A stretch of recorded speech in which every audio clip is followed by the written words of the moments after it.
ನನಗೆ ಕೇಳಿಸಿತಯ್ಯ. ಹಸ್ತಿನಿಂದ ನೇರವಾಗಿ ಈ ಕಡೆಗೆ ಬಂದಿದ್ದೇನೆ.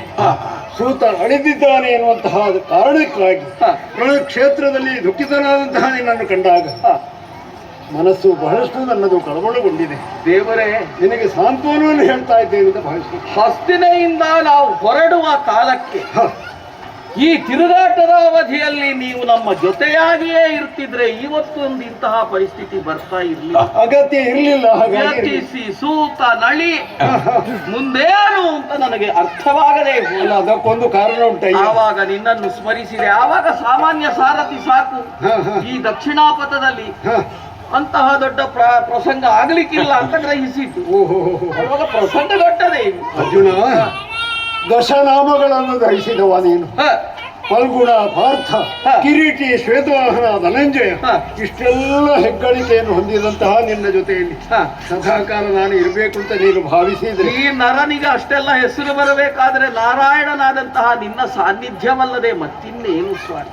ಒಂದು ಮಾತುಂಟು ಈಗ. ಏನು? ಹೊರಡುವಂತಹ ಹೊತ್ತಿನಲ್ಲಿ ಒಂದೇ ಒಂದು ಮಾತು ನೀನು ಹೇಳ್ತಿದ್ರೆ, ಕೃಷ್ಣ ನೀನು ನನ್ನ ಜೊತೆಯಲ್ಲಿ ಇರಬೇಕು ಅಂತ ಬರದಿರ್ತಿದ್ನ.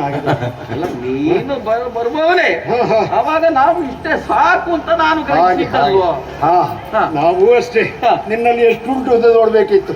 ಕುರುಕ್ಷೇತ್ರದ ರಣರಂಗದಲ್ಲಿ ನಿನ್ನದಂತಹ ಶಕ್ತಿಯ ಮೂಲಕವಾಗಿ ಎಷ್ಟು 18 ಅಕ್ಷೋಣಿಯ ಸೇನೆ ಸೇರಿದಂತಹ ಹೊತ್ತಿನಲ್ಲಿ 11 ಅಕ್ಷೋಣಿಯ ಕೌರವರ ಸೇನೆ, ಅದನ್ನೆಲ್ಲ ಸಂಹರಿಸುವಲ್ಲಿ ನಿನ್ನ ಪಾತ್ರ ಎಷ್ಟು ಅಂತ ನನಗೆ ಗೊತ್ತಿತ್ತು. ದೇವರೇ, ನಮ್ಮಲ್ಲಿ ಎಷ್ಟುಂಟು ಎನ್ನುವುದಕ್ಕಿಂತಲೂ ಅದು ಪ್ರಕಾಶಕ್ಕೆ ಬರಬೇಕು ಅಂತ ಆದರೆ ನಿಮ್ಮಂಥವರು ಇಲ್ಲದೆ ಇದ್ರೆ ಹೇಗೆ ಸಾಧ್ಯ?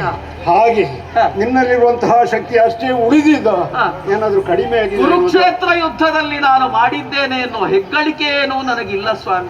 ನೀನೇ ಹೇಳಿದೆ, ಮಾಡುವವನು ನಾನೇ, ಮಾಡಿಸುವವನು ನಾನೇ, ನಿಮಿತ್ತ ಮಾತ್ರಂ ಭವ ಸವ್ಯ ಸಾಚಿ. ಹಾಗಿದ್ರೆ ನನಗೆ ನೆನಪುಂಟಲ್ಲ ಅದು? ಖಂಡಿತ.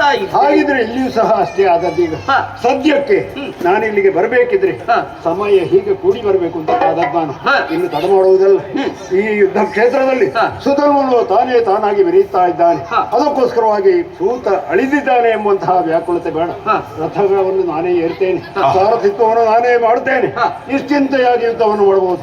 ಇದು ಕುದುರೆಗಳ ಮೈದಡವಿದ್ದೇನೆ, ಪುನಃ ಸ್ಫೂರ್ತಿಯಿಂದ ಓಡಲು ಕಂಗೊಳಿಸ್ತಾ ಇದ್ದೇವೆ.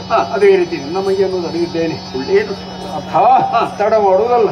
ಎಲ್ಲಿದ್ದಾರೆ ನೋಡು. ಹಾಗಿದ್ರೆ